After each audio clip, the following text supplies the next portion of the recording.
my name is Vince Romo. The show you're about to see is about barrio lifestyle. Being raised in the barrio, being from a barrio, the do's and the don'ts, the what's and the where's, the who's and the how's. Thank you for tuning in. Welcome to Barrio Driven.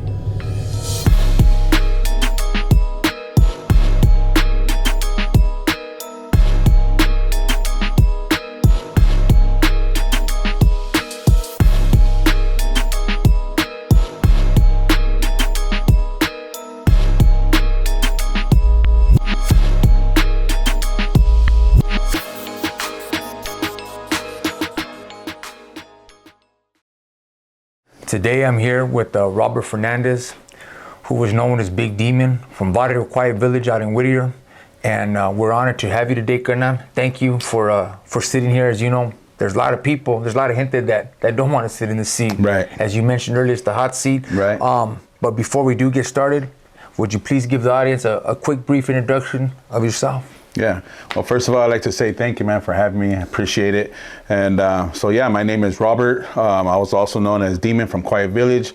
I was born and raised in Boyle Heights. I have family in Whittier, and the story will continue from there. Gracias. Thank you. No. Tell me about your childhood, carnal. How was your childhood?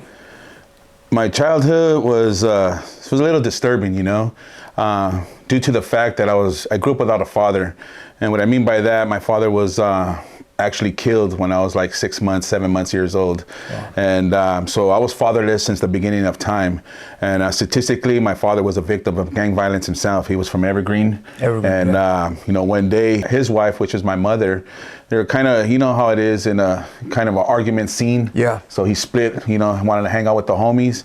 And unfortunately, with that little thought and mindset, he came out and he was killed, unfortunately, on one night. Wow. So your parents had a fight, had an argument. Yes, sir. And your father, which many fathers, it's a shame, but statistics show that many fathers tend to take that road. Right. And so they had a fight. Your dad decided to leave, and his life was taken from him. Yes, sir. Wow, at 7 months old. So you were raised by a single mom. Yes, yes, I was. Like I said, my mom, at that time, growing up was a misconception because she was trying to play like many mothers, not just gang violence, but husbands, they walk out and so forth or whatever. And she was raising a child single-handedly. And, not realizing that, she was going to go through a lot of trials and tribulations along the course. Yeah, of course. Having a single mom and I'm sure, she did the best she could, Right. trying to raise us, shout out Right. to all the single moms out there. Shout out We know to all the moms. It's not easy. How did you get into, and was your mom from a barrio as well too, or was it just your dad? Right. My mom was into the party scene, since cruising's Whittier has been like this from the 60s and 70s to so forth to this day, right? So I never really had that relationship with my mom. Wow. My mom was too forth of being out there, and I can understand why now. When I was younger, I didn't understand it. But gradually throughout the years, you always got to put yourself in people's shoes in order to understand, what type of environment they come from. My mom was a statistic as well, just like me. She just lost her husband. Yeah. So at that time, emotionally, my mom was distraught.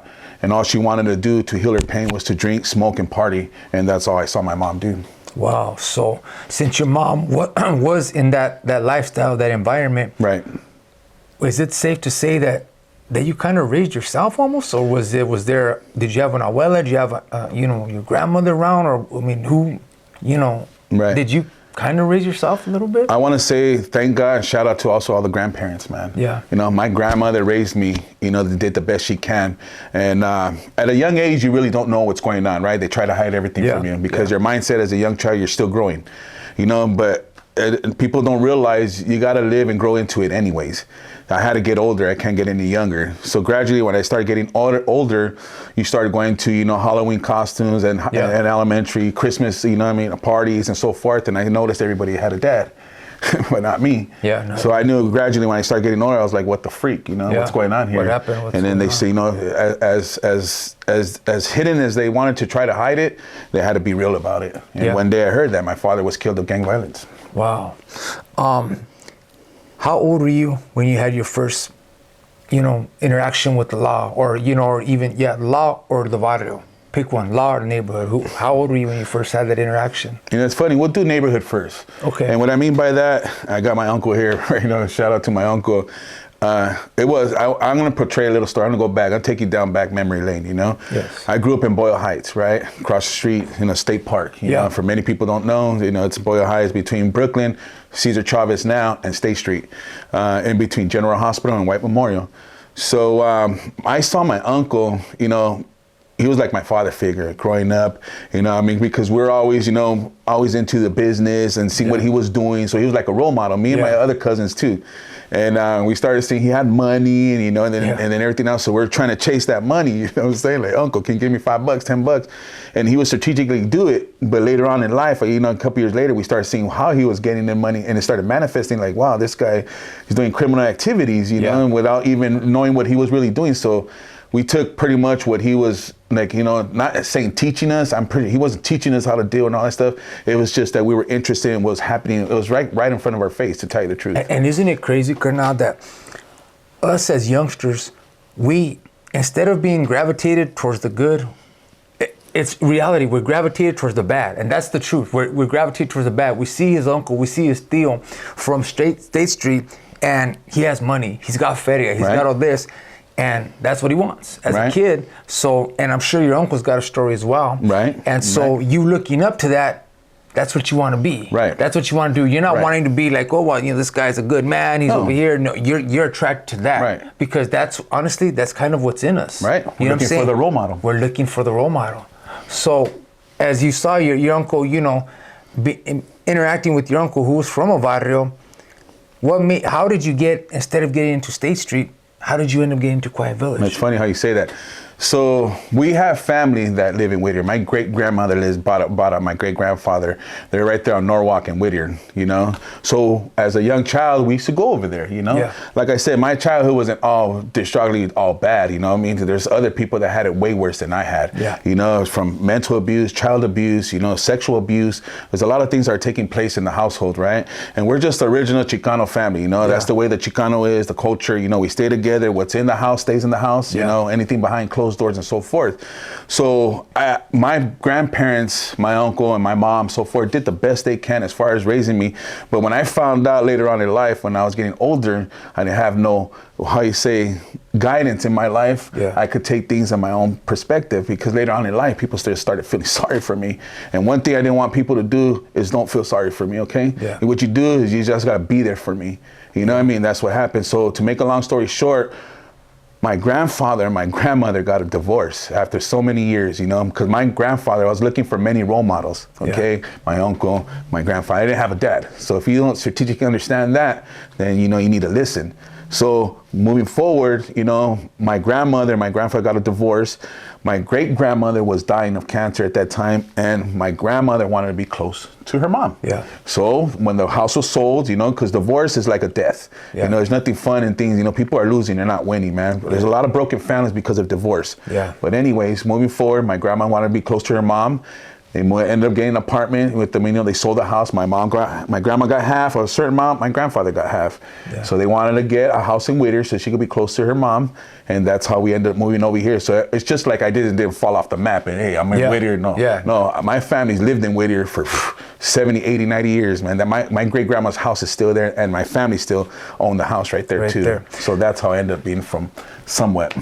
Before we continue on, there's one thing that I heard you say right now. That sexual abuse, mental abuse, physical abuse. You want to elaborate on that, brother? Yeah, I'm pretty blessed. Like I said, I didn't experience the sexual abuse.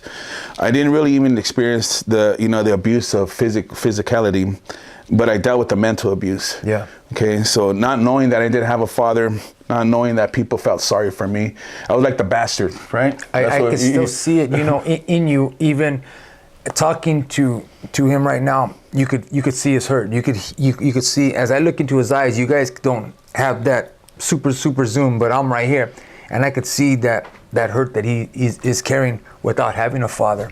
And I'm sure that if you did have a father, maybe your life would have been different, but maybe not, because your father was rest in peace, was an Right. active gang member. Right. So he Right. might have not showed you the right way. Right. We know that things happen in life for a reason. I heard that. God might have, maybe God allowed him, took him for a reason, because you would have went down that same path. Maybe I even heard that worse. too. Even worse. I heard that too. So now we're in Whittier. By this time, have you been incarcerated at all? Have you been in anything at all by the time you get to Whittier? And how old were you exactly when you got to Whittier? Okay, so in Whittier, my aunt was able to, because the whole household, usually when you have a family, the daughters and sons, they live there and so forth, Yeah. right? So when my grandparents separated, got divorced, my aunts, obviously follow the mom. Yeah. You know what I'm saying? And usually the sons are independent, do their own thing. Yeah. So my aunt also moved down the block from Whittier, okay? So when my grandmother and my aunt moved right there in the house they were getting, they only leased it for like 6 months, right? And as soon as they see the cholos, they were freaking bouncing. They went to even a worse neighborhood, and nothing bad personal, but in Baldwin Park. Yeah. So my aunt lived, and she had you know how you have a contract, right, to stay at the house. Yeah. So she had a 2-year lease. So I ended up staying with my mom my aunt, because my mother just got remarried. Yeah. Okay, she got remarried. I was the only child from my father, and then after my mom, 10 years later, she got remarried.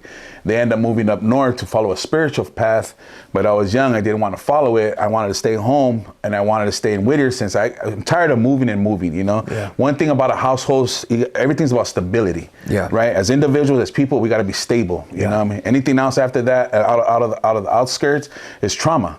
Or, or it's life game-changing moments. So me being disobedient, I didn't want to live under the rules of my stepfather. I didn't want to listen to my mom, because me and her didn't even really have a relationship. So I sided with my aunt. My aunt stood in the neighborhood for 1.5 years, at least almost 2 years. And I ended up meeting the homies. Yeah, me and the homies from Quiet Village. Meeting the homies. Who was your first homeboy that you met, like, interacted with? My first homie that I met was my friend Jose, my kind partner. We got jumped in the same day. And the name was Easy. And he lived like 5 houses down. And we used to hang around just like many other gangs that are formed. We were a football club. We used to wear stoners. They consider, everybody forgets about the stoner age. You know what I'm saying? Yeah. They don't even talk about. Yeah. I used to listen to classic rock, Led Zeppelin, Black Sabbath. People forget about that. You know what I'm saying? Yeah. But anyways, I was saying we were just a little kickback crew. And two, they started hanging around. The homies started hanging around. They knew, people from if you grew up in a neighborhood, you know the people, man. Yeah. Family. Come on, let's just keep. The tribe, the culture, the language, and so forth. Exactly. So we ended up hanging out with these certain groups, and they didn't want to be part of the neighborhood, but some of the guys we're hanging around did. And it takes one homeboy to get jumped in. Yeah. And then next, a bunch of it's a village. Yeah, exactly. Quiet village. It's a village. But there was nothing quiet about your Nothing barrio. quiet. Nothing quiet. So you guys got jumped in the same day. Yeah. Do you still stay in touch with Easy? He's dead. He passed away. Passed away. How did he die? Him and my cousin were actually murdered. It was a double homicide, I think in the mid-90s, 96 or 97, I'm not sure. And they were killed by gun violence. This is your primo. My primo Jesse. And he was only 16 years old. He was a full diabetic, taking insulin twice a day. Wow. But see, when it comes to gang banging, they don't care about that. They don't look at your remorse or your past or your history or whatever. All I know is that we're out there to kill the next individual. Let me ask you, and he was from your barrio as well. Yes. What did they call him? Güero. When you see this picture, and I'm gonna zoom in on that. When you see this picture of your primo, and what do you think about, what does that picture say to you? What do you feel when you see him at only 16 years of age? That if maybe you would have made different decisions, maybe he would still be here. But because you guys both chose to take that path, he's gone. What do you think about when you see that, when you see him?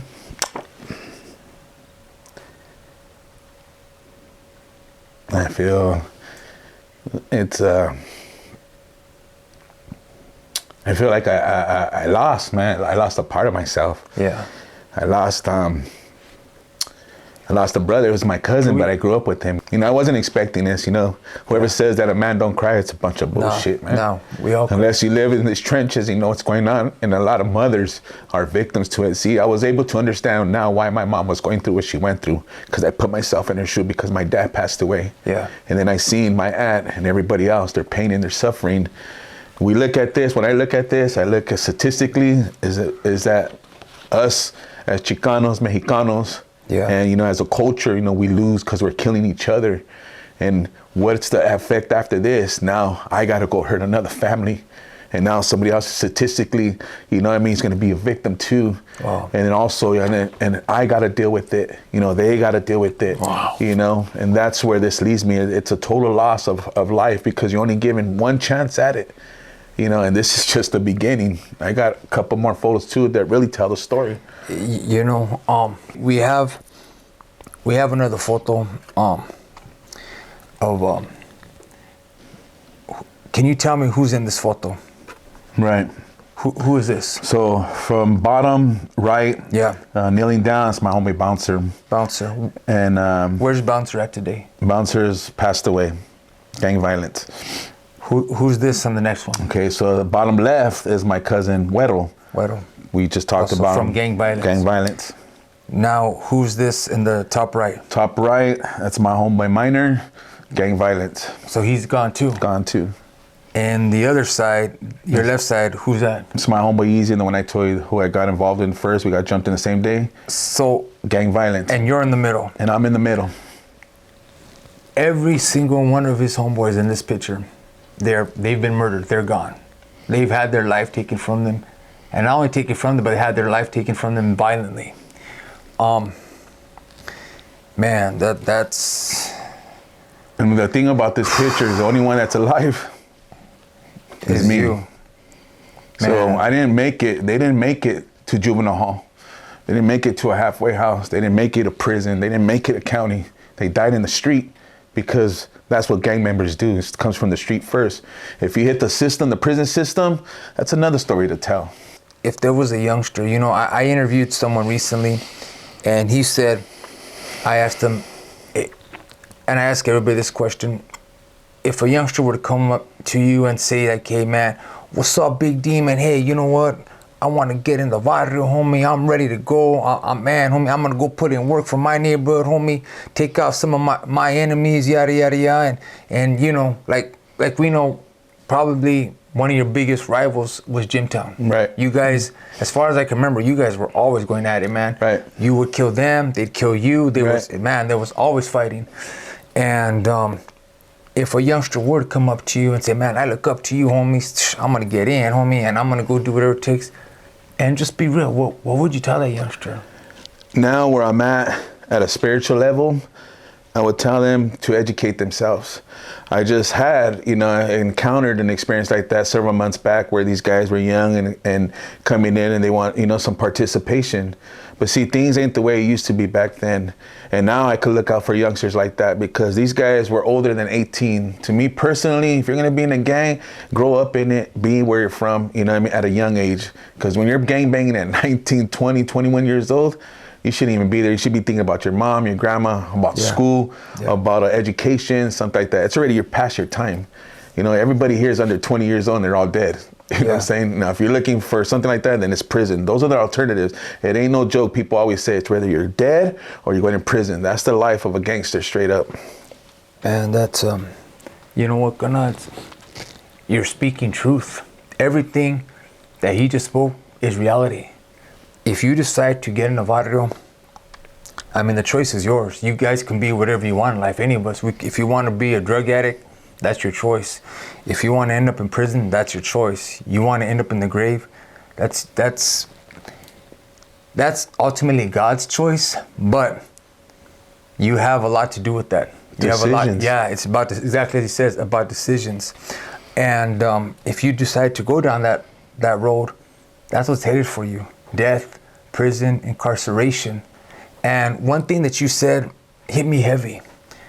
You said, now you lost a homeboy, you lost your cousin, now guess what has to happen? You have to go and get payback. You have to go and say, hey, you know what? Now another life is gonna be lost. That's exactly what you said, and that's heavy. They're stats. That's exactly what you said. You said, wow, you know what? They took my primo. Now I got to go and take someone else's life, which causes more pain. How did that make you feel every time you did that? You know, I tell God, they say, because now I live by different rules, commandments, man. And I try to live them to the best I can. Thou shalt not kill, thou shalt not steal, thou shalt not murder, And I get my relief when I pray and ask God. And so when I go to other people and I tell them, like, you don't have to be all spiritual, you don't have to be, but this is how I get myself soothing. This is how I know, because I need forgiveness. I think we all do. Yeah. Because with forgiveness comes understanding. You know what I'm saying? To me, it did.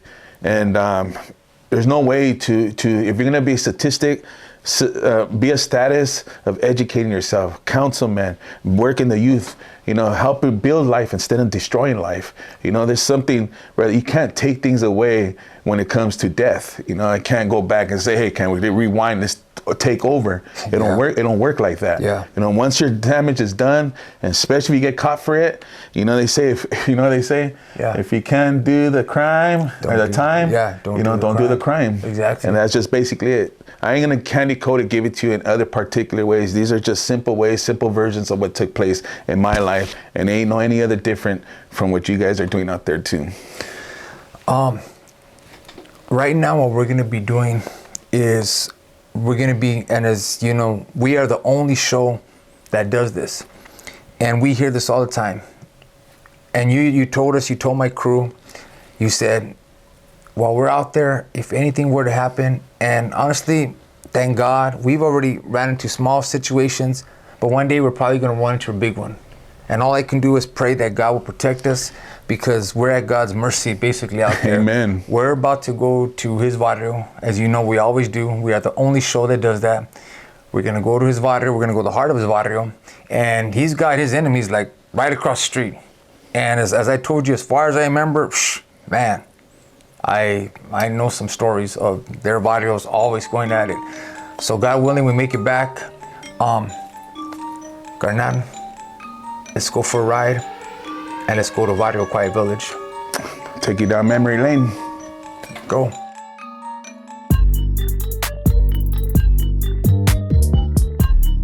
All right, so right now we took a cruise to his barrio right here, Barrio Quiet Village, and I believe you're taking us to your abuelita's house. Right, my great grandma that we're talking about earlier, how we moved from Boyle Heights to Whittier. Yeah. When my grandmother had her mom, she lived right here. Right here. And this is the corner of Norwalk and Whittier Boulevards to the left, and then Washington will be to the right. This is Captain Edwards, the junior high right here. What are some of your fondest memories right here at your grandmother's house? Just like my uncle mentioned, man, I remember for the holidays, the little trees right there, you see it. We used to come right here, have Easter egg hunts, Christmas, Thanksgiving, 4th of July a couple of times. So as a childhood, it was that's how I was able to soothe myself from knowing that, hey, I didn't have a father, but I was around family. Yeah. I was around family. And then after, so that's until he started getting older, my main rebellious was against my mother. It had nothing to do against my grandmother or my grandfather at that time. No, everything was against my mother. Is your mom still alive? My mom is still alive, remarried. I have 4 other siblings, 2 sisters and 2 brothers. Yeah. So we're going back to my neighborhood, a little more to the heart now. So right now we're on Norwalk Boulevard, headed up towards Whittier Boulevard. Yes, sir. Now, right here, I have all memories, man. Like good and bad, huh? Good and bad. It's funny how you say that, the good and bad. The good and the bad. Keep the window open. Yeah. Where exactly are you taking us now? And I want to go to the spots of. Right. Where's your most painful memory being out here in your barrio? Right. Take me there. Well, I remember the second day. I'll show you. There's a hangout spot right here. Everybody knows, if you have no business over here, gangway and all that stuff, don't come to this place right here on Holbrook and Norwalk Boulevard and so forth, because this is where it's at. You'll find a lot of, and looks can be deceiving. If you want, one thing that I remember growing up. Yeah, right here is these, right here. Right here. These apartments right here. Yeah. If you want to find trouble, you'll find trouble here. Right. Looks quiet now. Oh yeah, most definitely. It's quiet village though. Don't get deceived. Yeah. So right now we're basically in the heart of his barrio right now, and it seems quiet right now, but we definitely know that it's not quiet. You know, what can you tell me? We see we've got Quiet Village spray painted right here on the parking rule sign. What can you tell me about these apartments right here? This apartment was a hangout, man, to tell you the truth, you know. Not to set up anything or, you know, be malicious about stuff, but if you have no business being over here, you know, trying to be, you're going to come with some gang, you know, affiliation, this is where you're going to get it at. Right now we're in the trenches, you know, right now we're dug in right now. This is deep where we're at. And, but this is where, you know, we used to kick back. Had a couple homies who used to live down the street right here we'll go to. I got shot down the block right here. Been jumped a few times right here. And within 100 feet, we're just Whittier Boulevard's just right here. So this brings a lot of memories because it's a hangout spot. Every neighborhood has a hangout spot. I saw a video that we are going to show in a little bit of you as a youngster. Right. And in that video, you had just been shot. Right. Who shot you? You know, the brothers from across the street. And the reason why I could say brothers, because I already lived that life and I'm already a little streetwise. You know, it's not fair, you know, to disrespect somebody when they're not here. Yeah. You know what I'm saying? But I could give respect because we're grown now and we know better. And those are not my enemies no more. You know, the enemy is the devil to me, you know, Satan himself, who causes havoc and deception and so forth. So I look at them as survivors just like we are. So let me ask you, Colonel. I'm gonna say some names, you know, and this is all, you know, I'm not trying to disrespect anybody or anybody. We don't try to pride ourselves in disrespect. In fact, we try to have the most of respect. Right. But we do also call it as it is. Right. Los Nietos, Dead End, Gymtown, you know. So you're telling me that if you saw any homeboys from that, you know, particular barrio, right, you would actually be able to like shake hands and be able right. Yeah, to me it's not a bother. You know why? Because it's funny how we get busted in the county jail, and your enemies will be some of your best homies. Yeah. So why can't we implement that same thing, be role models, and not only be half-witted when we're inside, but out here we're gonna fake it. You know, we're gonna keep it real, as they say. You know, and keeping real is all about, to me, is bringing peace, you know, amongst each other. You know what I'm saying? There's no reason why the other side of the block or across the street, to be honest with you, that their mothers and sisters and brothers should be crying just the way I have and be hurting in sorrow. And you know what? It's heavy that you say that, because you know what? Growing up, we spend so much time killing each other, murdering each other, and you know, as you said earlier in the interview, it's like they take one of your homeboys, now you got to go and cause more pain. Right. And that's exactly what it is. Right. When someone takes from us, we got to take from them. And it's a vicious cycle, right. And it's a shame, you know. And God willing, hopefully, when people watch Barrio Driven, that's what we hope for, that this show, that all the episodes that we do will hopefully bring awareness to, you know what, say, hey, you know what, instead of murdering each other, that God willing, that we could, you know what, build each other. I didn't have to say anymore. So, yeah, did you lose any homeboys in this island? No, but there's been a lot of shootouts, right? Yeah, I know. like strategically, like, you know. I remember, you know, you guys would, and I don't want to say nothing, but back in the day, you know, I'm not trying to burn no spots. Right. I remember back in the day, you know, that if you needed something, you could come here and get it. Right. You know what I'm saying? Let's continue on. Where are you taking us to now? Well, I'll go to the place where it all happened, where I got jumped in, where I got shot. It's just a couple blocks down the street. And remember, people talk about the trenches. You know, it's where we're at. Let's go, girl. Right now, when we got in the vehicle, Big Demon, Robert, whatever you prefer, he actually Big D. There we go. We got Quiet Village spray painted right here on the wall. This is the heart of their barrio. Yeah. And there's one thing that he said, that Big D mentioned. He said, man, when I come here, he said, my palms get sweaty. I begin to get a little bit into anxiety. Like, you know, anxiety. Can you elaborate? You know, we interviewed a gentleman by the name of Sneaky from the Mob Crew. Right. And he told me that that's Right. one of the things that he really struggles with, is with that PTSD. Yeah. That, you know what, the regrets, not being able to sleep at night. Like, man, what did I do? I took another individual's life. Right. I did this, I did that. Right. Do you have any regrets, Gardner?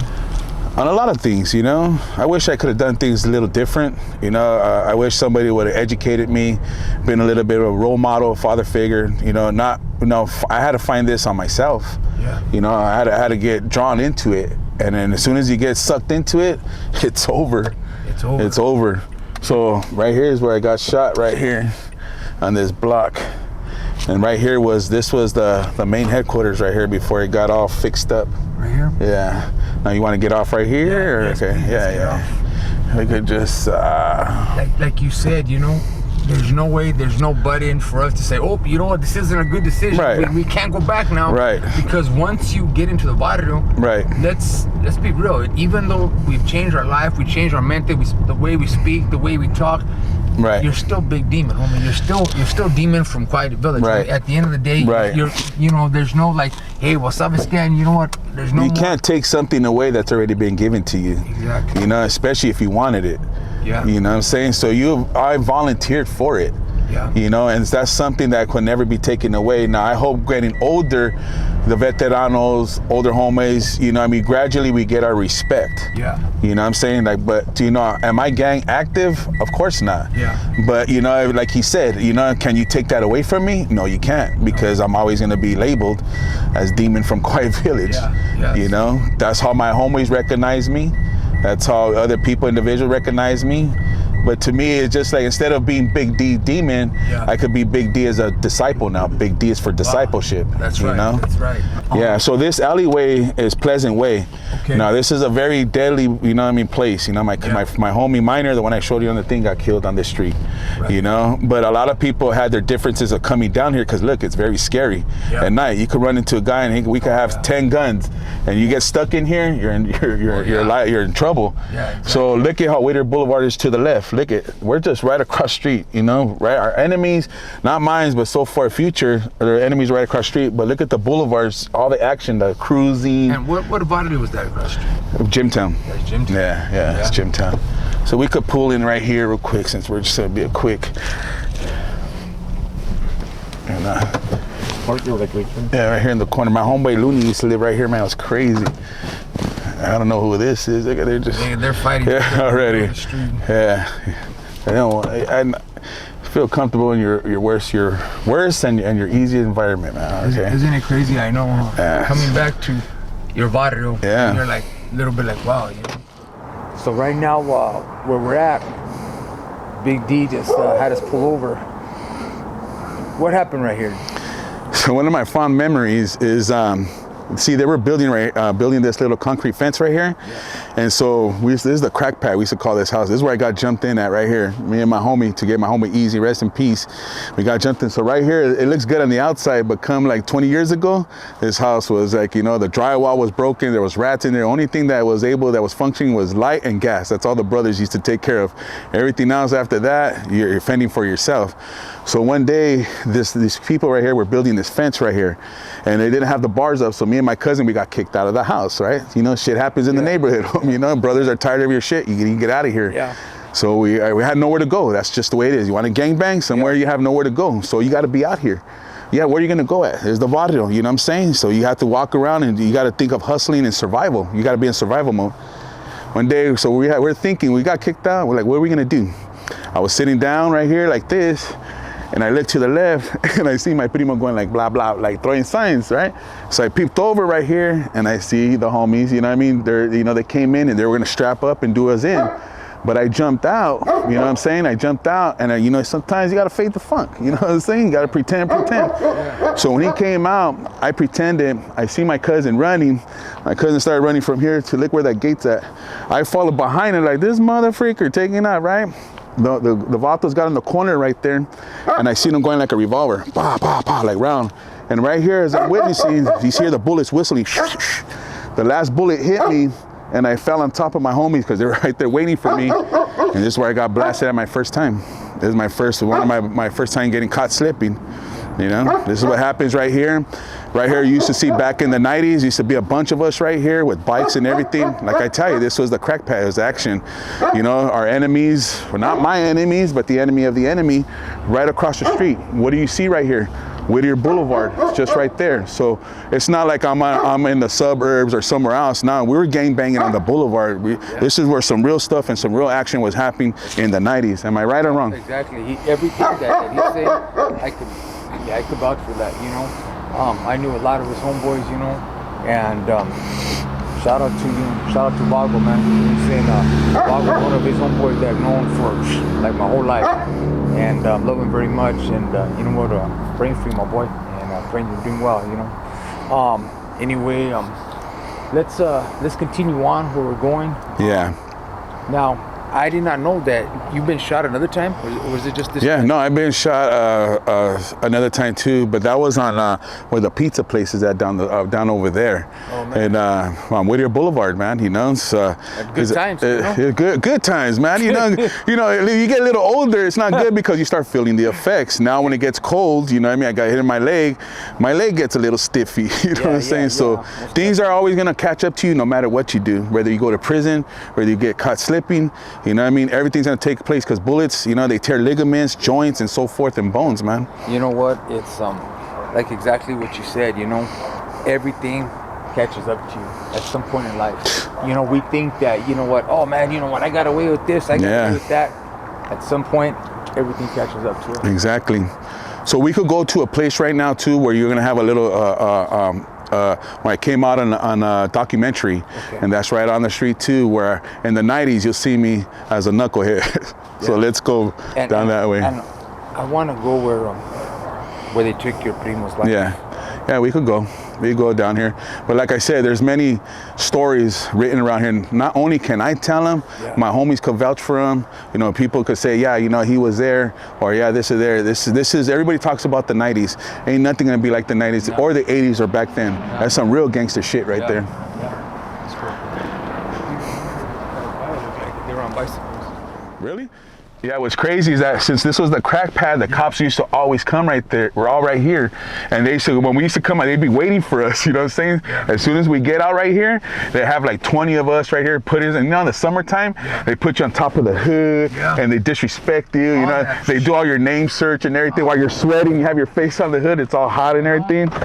But yeah, it's just crazy, man. There was helicopters here all the time, man. I remember like 3 summers in a row, there was helicopters. Every summertime was crazy, man, because right here is the action. Yeah. You know, it's just, you could look at it. We were supposed to go back this way, but my brothers said that probably see my brothers right here. So let's go see if we, you know, there's a crazy little part right here too, but we'll get into a little story. So right here is an adult bookstore place, right here in the back, right? And back then in the old days, they used to have a front entrance and a back entrance. So we used to hustle right here. Yeah. My homeboys would be like, hey, you know, so you tell, you know, no disrespect to the LGBT community, but you know, sometimes we used to treat them a little raw because you want to get some money. Yeah. So you gotta be foul a little bit, you know? Yeah. Let me see. Beach cruiser, huh? Yeah, they were on bikes. Yeah. Now you kind of looked out towards that way where you got it, but then you just kept on going. Yeah. So right here, like this is all dangerous spot. We used to come to the liquor store here. This is where we gas up. This is where we buy right here across the street. We used to kick it right here in the front apartments. You guys didn't, we didn't come to the front because we're not trying to expose too much. Yeah. You know, my homies used to kick it back here. So like I said, if you're over here up to no business, you know, you're gonna get the business. Exactly. The 90s was in the 90s, I remember there used to be a bunch of you guys just like here in and out, constantly in and out, going. You know, it's just, this is the place where, you know, where you banging in the 90s. Yeah, you could live. You live by the sword, you die by the sword. That's what they say. Exactly. I think the person that wrote that, I think that was God. I think so. It's like the big homie, right? The big homie, Exactly. Like, how does Snoop say it? The greatest Mac of all, man. It's God. Exactly. So we try to keep, you know, a lot of times peace with the community. Yeah. You know, instead of robbing your community, breaking into them, stealing their garage and all, we used to try to make peace, because they're the ones that used to hide us, feed us, and do all that stuff for us, you know, and you know, make a bad day into an okay day. Yeah. You know what I'm saying? Yeah. And that's being involved in your community. Yeah. So now I wish, as an older person, you know, now that's what me and I think Mr. Romo's trying to do too, be involved in the community, sharing our stories, getting involved in the participants, letting the youngsters know, like, hey, if you really want to be from somewhere, you know, be a representative, man, of your community, not from your neighborhood, from your community, because this is, you know, that's where it starts at. Now, right here is pretty, you got to be on our toes right here too, because this is where I did a video right here in the 90s. And Vince Romo is going to show it, but I want you to show the treachery right here and how dangerous it is, you know, coming back. Exactly. My opinion is one of the reasons why there was always so much violence right here is because, of course, 2 different barrios right here, which is just the street. But everybody was always going to that 7-Eleven. Yeah, everybody was always going to 7-Eleven. Yeah. And it's like, man, one day you got vatos from Gymtown there, and another you got vatos from Quiet Village. Yeah. And they're just always in and out. Yeah. And so guess what happens? Things happen. Things happen. So anyway, right now we're on the corner of Redmond and Whittier Boulevard. How do you feel right now standing right here, being right here? Well, like I told you before, you know, I felt, you know, I used to get nervous, right? PTSD, you sweat, you know, your hands and potty, your hands are sweaty and palmy. Yeah. But, you know, as soon as I put my feet on the floor, I feel superior right here. So in the 90s also, they did a documentary, right? It's called California Prison Bound, right? And they'll show me, you guys will put a little clip. Yeah. This is where I was standing at. And what's crazy about that video is that one of my homeboys in prison, one of my homeboys has passed away, and one of my homeboys is still alive, which is me. So these are the results, okay? This is not no fiction. We're keeping it real right here. You know, gang life is where you're gonna be in prison, you're gonna be killed, or you're gonna be blessed and tell a testimony like me. Yeah. So like he said, right now we're on Whittier and Redmond, and if you could see, you know, look where their actions at, you know, are not my so-called enemy, the enemies are right across the street. So you get a little piece of LA right here in Whittier. And did you know this part of Whittier, West Whittier, you know, there's West Whittier, right? Yeah. That we consider. So in 2006, they started counting the murders, you know what I mean, in strategic little cities, because you have Los Nietos, Santa Fe Springs, and stuff like that. Since 2006, have created the most homicides and the most deaths right here in California, in Southern California, in West Whittier. You could go back and quote that and tell me and check it yourself. But we used to kick back right here. We used to hang out right here. We used to do, we used to kick back right here. We have nowhere to sleep, we got to eat money, nowhere to eat. So you hustle up a couple bucks, you go out to the 7-Eleven, you get a 50 cents donut. Yeah. That's how we took care of ourselves. We hustled. Yeah. You know what I'm saying? You got to make some kind of ends in order to get, you know, to the next day. You want some drogas, that's how you do it. Let me ask you, from how many do you think shootings happen here in this area, right? Yeah. How many shootings do you? You don't even got to answer. Just by him doing that. Okay, I'll talk. Okay, so my cousin, rest in peace. Not my cousin. One of my homies got killed right there. You know, they come up in the alleyway, caught us slipping, and you know, and that's what happens. Yeah, I have my cousin and my homie Easy we used to have a phone booth right here, and then we used to call in. It was like you know, they didn't have cell phones back then. They barely had pagers, homie. You know what I'm saying? Yeah. So we used to use the local phone. But my cousin, my homie Easy, got killed. Got shot right here. They didn't get killed, but they got shot right here in the block. The car came in the corner. Me and my other homies were right here. There was a brick wall right here. I seen the vato pulling the strap out, and I got tongue twisted. I couldn't yell. Yeah. Right? I was like, when you ever been in a heroic situation, you're like, ugh, it don't want to come out. I was trying to say trucha, but I couldn't. But the car came in the corner, laid out, and sprayed us. And 2 of my homies, you know, they got blasted at. My cousin was one of them, but they didn't get murdered. But people have the balls. They have to come out here, you know, and the people do have balls. Let me tell you, because I witnessed it. Yeah, no, exactly. And let me ask you, if you were able to go back, as we were driving earlier, you said you did have regrets. What is your biggest? that, you know, to see that my cousin passed away. Yeah. You know, my cousin got in because of me. I was the first one to get jumped in. There's three of us, and now there's two. And I love my other cousin dearly, you know, and it made me realize, you know, that was the only regret, not only my cousin, but all the homies who passed away. All the homies from any barrios that passed away, those are the only regrets, man, losing a homie. Yeah. You don't really care if the homie goes to prison and stuff like that, you know? That's just the way of life. But when somebody dies, I mean, come on, once you're gone, you can't come back. That's it. I mean, that's the way God designed it. Yeah. If you could go back and redo your entire life, would you? Or would you just stay there? Well, you know, for one thing, if my dad was alive, I don't think I would have probably gone into gangbang, as you mentioned. My dad, you know, actually when I was born was very proud, very happy. This is the third time this car came, homie. And No, I see, he's just a guy, you know? Yeah, it's just, don't worry. He looks like a little regular dude. No, because I see, because Yeah. he turned around. Yeah, I know, I see it, but he didn't look like a homie. You know, he just... He was, did you see how he Yeah. He looks like Vince Romo. He's on it, you know what I'm saying? Nothing never leaves you, man. You've been in the streets long enough, you know, right? Yeah, you know. you know. You got to be aware of your surroundings. Exactly, most definitely. That's But the only thing I probably would have, if I could take back anything, is just bring all the homies back to life, man, you know? Nobody should ever get murdered like with 17, 18 bullets. And so, you know, mom's never going to see you, can never say your goodbyes and so forth. So that's it, you know? But anything else, man, would I do it again? To be honest with you, the way my life is, sure enough, I probably would. You know, I love my neighborhood, man. We should all love our neighborhoods, you know what I mean? I love my community. I love my brown people and black and white and so forth. You know, we don't be a statistic, you know what I mean? You know, do something about it. That's what I think. Well, thank you, Big D. We're going to head back to the house to finish up the interview. Thank you for being here with us today, and we're going to go back home and wrap it up. You got it, brother. Let's go home. You're in the trenches right now, bro. My name is Demon. I'm from Quiet Village Pee Wee Locals, Westside Whittier. This is my homeboy Squeaky, my homeboy Easy. Only been in 8 months. My point of view about Whittier, about this neighborhood that I've been in so far, is that right here is crazy. It's a fucking crazy neighborhood right here. Since I've been in, Whittier is not no nice city. I always thought a nice city because I was raised in, you know, East LA, you know. Now over here in Whittier, you know, I got in the neighborhood, got my homeboys, they recruited me, you know, it's all about recruiting, taking youngsters.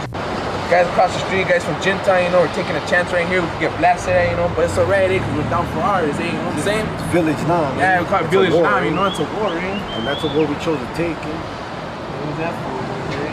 Anyways, like I was saying, you know, God, there's a lot of new gangs coming around here, around our neighborhood. Right here is Quiet Village Pleasant Ways. This is all our territory right here. It goes all the way from Broadway, from Pioneer. You know, we're big, we're crazy, we're down. Alright, I got shot right here. You know, got shot in my leg. Guys from Gentown, you know, it came here right here. Came out through the back, right there. They said I was not gonna be able to walk for like 3 months. I walked taking drugs. But you know, I don't give a fuck what anybody else says, eh? Cause I'm gonna do what I wanna do, eh? If I know I'm gonna make it through, I'm gonna make it through, you know? So I don't care. But the reason why is because we're big, eh? We're They're trying to get us out of the streets, Yeah. before it's too late, before we take over the streets. taking They think over they got little by power, little, but eh? they don't. We're smarter than them. We're gonna beat them at their own game. Ain't no gang or no cops or no blacks or no whites. Now they ain't gonna say nothing. They ain't gonna stop us. They it's gonna go on and on from generation to generation. We got little youngsters. We're recruiting up. And they're gonna be the same way we are, but ain't fucking crazy. So right now, you're taking us to the site of where they murdered your primo, Right, and he was shot 19 times, correct? right. Man, that's and nobody deserves to be murdered like that. You know, nobody deserves to be murdered, period. But to be murdered, what's going through your mind right now, knowing that your primo, whom you encouraged to get into the barrio, whom you're like, yeah, come on, primo, let's get in the neighborhood, that we're going to the site of where they murdered him, man. It's funny because I guess that's just something that's pinned in me. You know, God made it that way. I ain't gonna say He allowed that to happen, but there's certain things that God does allow. And this is just the real stories and the real life, how things, you know, things could end real quick. You know, it's just you might have a delightful, brightful day, and you put yourself in a bad situation, and these are the repercussions of it. And too bad. And my cousin got the end of the stick real bad, and that's where, like you said, the big homie God upstairs says, you live by the sword, you die by the sword. Because I'm not gonna say that my cousin was out here being an angel.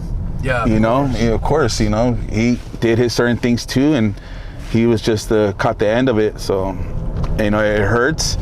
I'm always gonna be healing. You know, my aunt, you know, my aunt just passed away.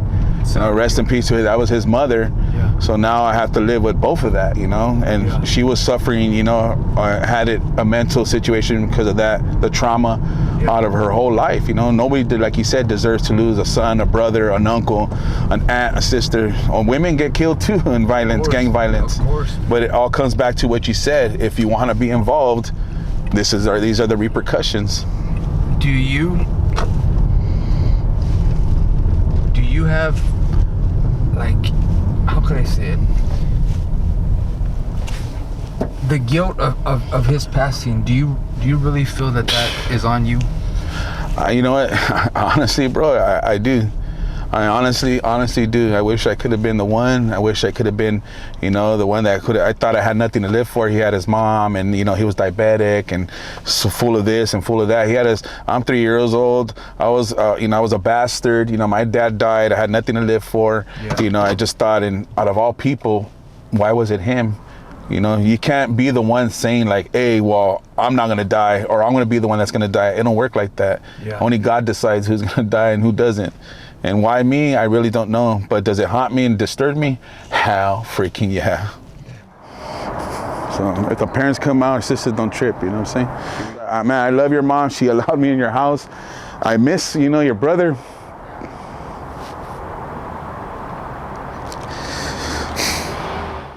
So anyway, right now we're at the spot of his primo's passing. Right here is where his life was taken. And my homeboy. And his homeboy. The double homicide. You see that shrine in the back right there? That's a shrine to his homeboy Easy, whose life was also taken right here, correct? Yeah, and the family stills, that's how they remember, you know, how the Mexican culture do it. Yeah. This is how we do it in remembrance of, you know, the family. So they're honoring the son, the brother, and so forth. And yeah, my cousin just got killed right here, man. And they took his life, as we mentioned earlier. They shot him 19 times. 19 times on video. You know, and that's heavy. You know what footage that you didn't see was Big D going inside and talking to sister, Easy's sister, and all these years later, still actually being emotional, saying, "Hey, I'm sorry, you know." And you know, it's heavy. You know, this is what Barrio life is really about. You know, it's about death. That's the honest truth. Barrio life is about death. It's about being incarcerated. It's about being drug addicted. And I'm not trying to put, you know, anyone down or any barrio down. I'm not trying to do that at all. I come with the highest respect. I'm only speaking the truth. Believe me, I love all my homeboys, all my homegirls. You know, and it's like, I want the best for them. I don't want death for them. I don't want death, or I don't want, you know, to see our people, our gente, my people, my Browski people, you know what I'm saying, incarcerated for the rest of their life because of choices that they made. Or, you know what I'm saying, sorry, somebody driving kind of fast. If there was a closing message, now we still got to go back and finish, but if there was a closing message that you would relate to people about your life, about barrio life, about, what would you tell the people? Because this is your opportunity. You know, there's a lot of movies that are out there, man, right? Blood in, blood out, you know? An American Me, tell the stories and the pains and the sufferings, you know, what happens and what take place. Well, guess what? This ain't a movie. They're saying this is real documentary, real statistics, and real things that really happen. And this is, I have to live with this for the rest of my life. I have to live with this, and many other families have lived with that, missing piece. So as he mentioned himself, let's stop killing each other. Let's educate each other. Let's motivate each other. I think we're not even the minority anymore. If we could get South America, Central America, North America, we can do it, family, and we could find peace, because isn't that what God wants us to do? We're God's children, and he didn't design us to kill each other, even the way the format looks like that. But let's change the blueprint. And that's what Vince Romo, Barrio Driven, and that's what we're trying to do, man. Be an impact. Thank you, Colonel. I appreciate that. God bless you, gente. We're gonna go back to the house and finally wrap it up. Follow up. Anyway, let me tell you what just happened. As you know, once again, you guys heard me say our show is different than any other podcast. Every other podcast, they're nice and they're nice, warm, heated, air conditioned little space. We're not, and I had to relieve myself. So I told Big D, I said, hey, can I go? Is there somewhere I can do? He goes, yeah, go in the alley. I'm doing what I gotta do as a man. This is Trouble from Barrio Quiet Village. This is Mouse from Barrio Quiet Village. They come up on me, and I'm not gonna say nada, but I'll just say it like this. This situation would have gone bad real fast, because he didn't see him. He saw me. His eyes locked on me. And he, right away, all I heard was Barrio Quiet Village, homie. That's all I heard, Holmes. And I just was in a bad situation real quick. And thank God that D was there. Because if D wouldn't have been there, the situation could have turned bad real quick. Up in smoke. Yeah, That's all it is. That's exactly what he said. I'm not trying That's to... Murder Alley right there. That's what he just called. He said, that's Murder Alley. And I just would have been another victim, real quick. And so when you saw me, when you saw me, and I appreciate you both, for allowing us to talk with you real quick. Yeah. When you saw me, what was the first thing that went through your head? What was your first reaction, homie? First reaction was like, man, this it has to be an enemy, because ain't nobody just gonna walk up like this. We don't let nobody just enter, especially that alley. Yeah. Murder Alley, you gotta be from the water to even be in that alley. Yeah. You ain't no visitor or whatever. Nah, you're gonna get got. Yeah, you're gonna get got. And shit would have turned fast real quick. Real quick.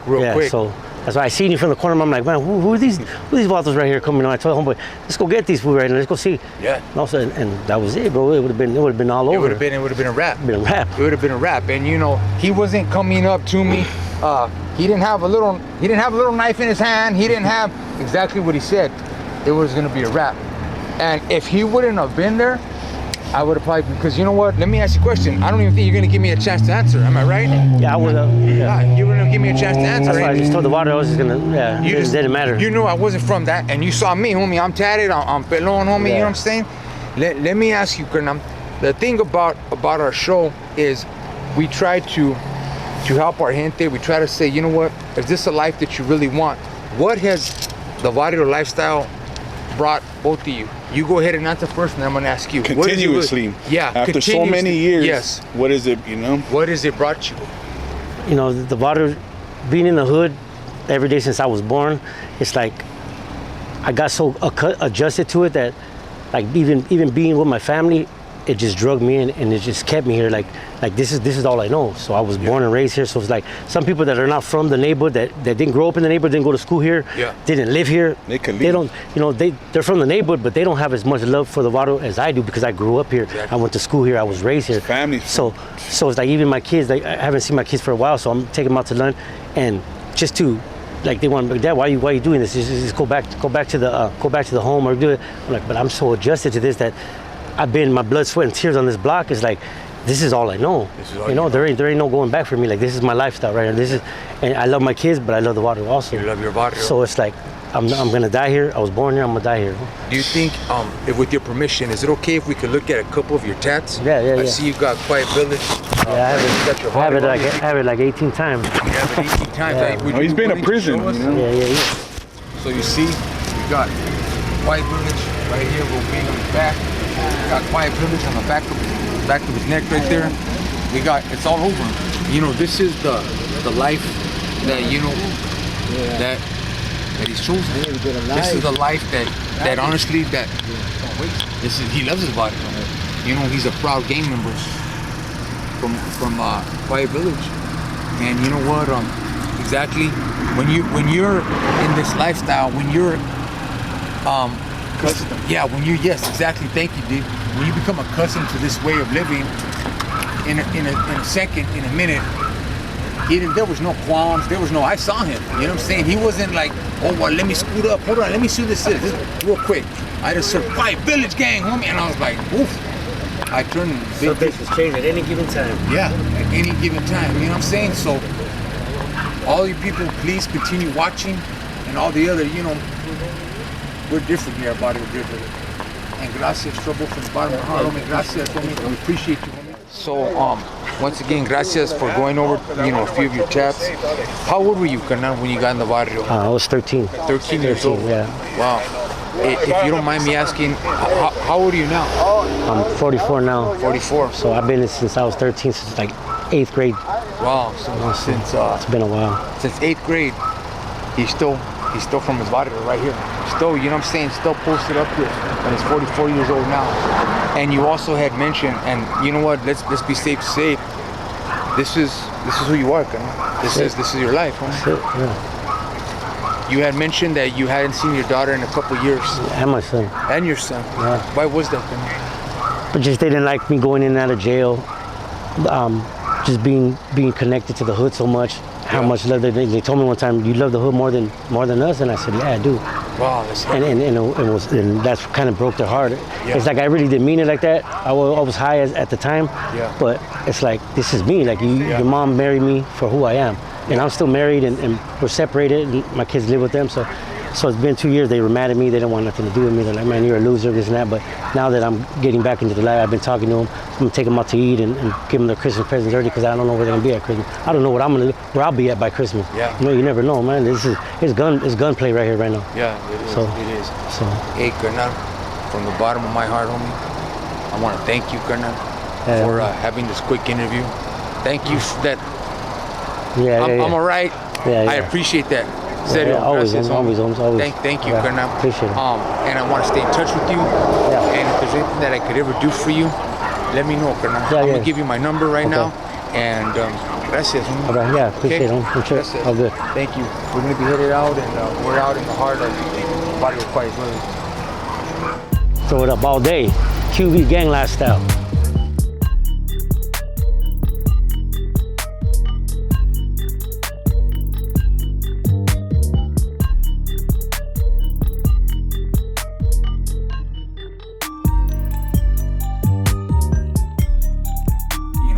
Gracias a Dios, thank you God, you know, we made it back to the house, and yeah, we're laughing because we as you saw in the footage, you know, we had a situation.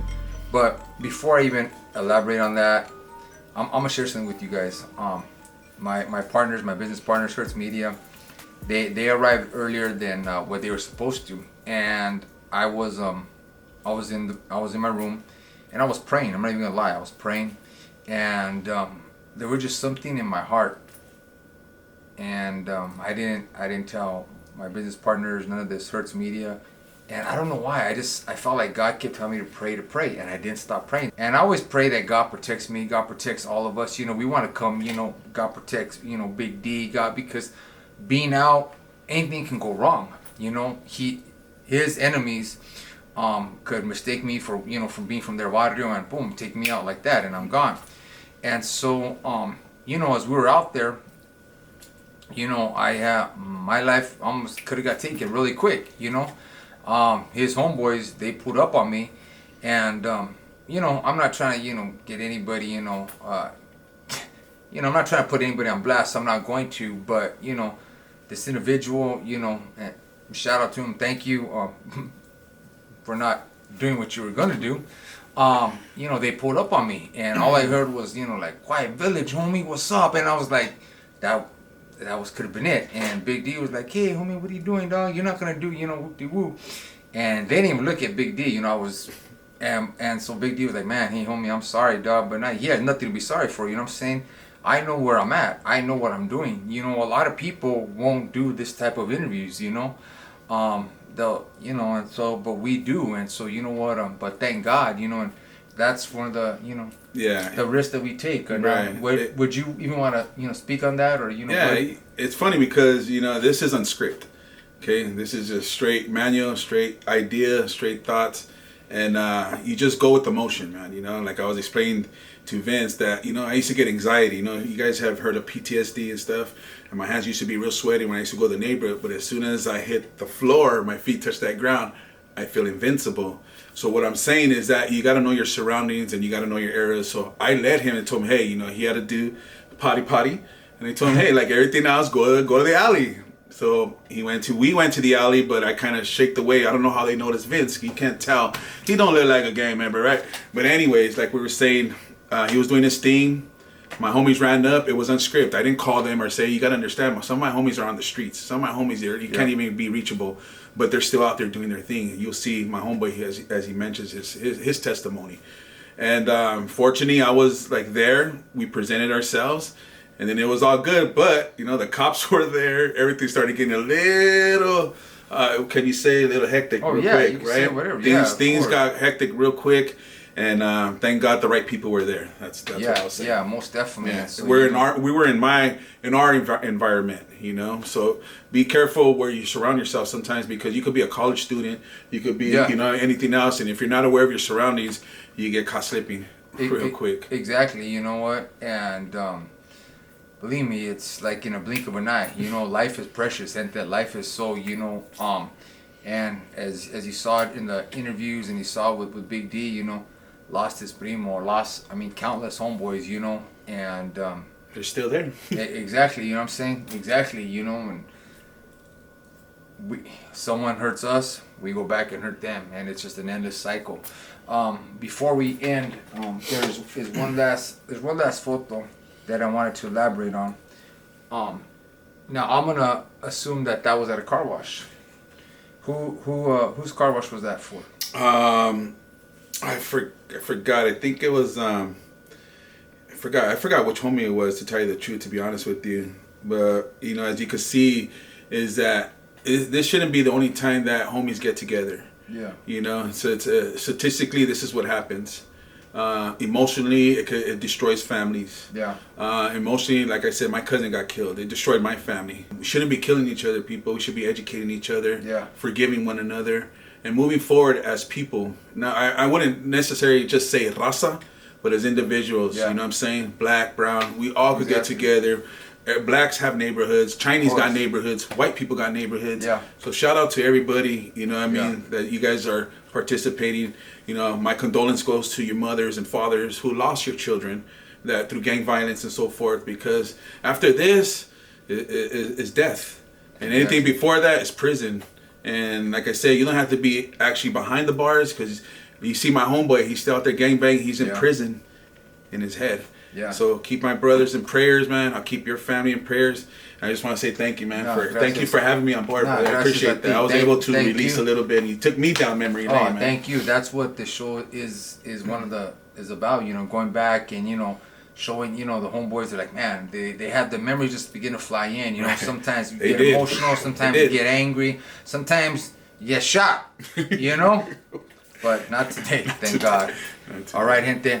Thank you for tuning in. Subscribe, like. Not only do that, please subscribe. He has a channel as well. Please, what's the name of your channel? Big D Keeping It Real. I just got hooked up right here with an editor, so look forward to me.